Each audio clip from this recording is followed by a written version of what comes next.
Serial वसुधा के आने वाले एपिसोड में कहानी अब उस दर्दनाक मोड़ पर पहुंच चुकी है जहां एक तरफ वसुधा अंदर ही अंदर पूरी तरह टूट चुकी है। उसका दिल रोज रोज 1000 बार मर रहा है, लेकिन फिर भी वह चंद्रिका को धोखा नहीं देना चाहती, क्योंकि वसुधा के लिए देव से दूर होना शायद आसान है, लेकिन देव को चंद्रिका से दूर करना उसके लिए सबसे बड़ा पाप है। इसी वजह से वह खुद को जानबूझकर गलत साबित कर रही है, खुद को बुरी बना रही है, ताकि किसी और को चोट न पहुंचे।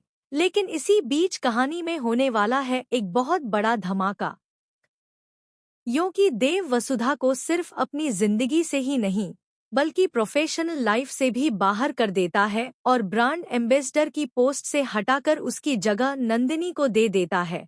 यह खबर सुनते ही वसुधा का दिल पूरी तरह टूट जाता है और चंद्रिका को भी जोर का झटका लगता है, क्योंकि उसे एहसास होने लगता है कि कहीं न कहीं उसके फैसलों की वजह से एक बेगुनाह लड़की की जिंदगी बर्बाद हो रही है।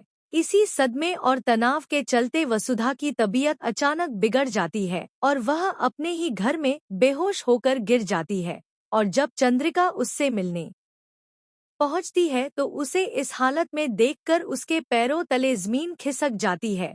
पहली बार चंद्रिका को अपनी गलतियों का एहसास होता है, गिल्ट से उसका दिल भर आता है और वह पूरी रात वसुधा के सिरहाने बैठकर उसकी सेवा करती है, ठंडी पट्टियां रखती है, उसका हाथ थामे रखती है, बिना एक पल सोए।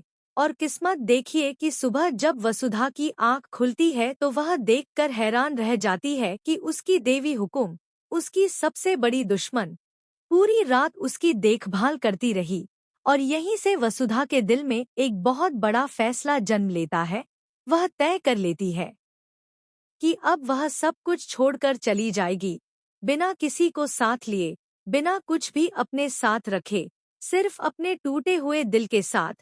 और जाने से पहले वह चंद्रिका के कदमों में प्रॉपर्टी के सारे कागजात, हिस्सेदारी के पेपर्स रख देती है। लेकिन चंद्रिका टूट जाती है और कहती है कि अगर तुमने यह सब नहीं लिया तो यह तुम्हारे साथ सबसे बड़ी नाइंसाफी होगी।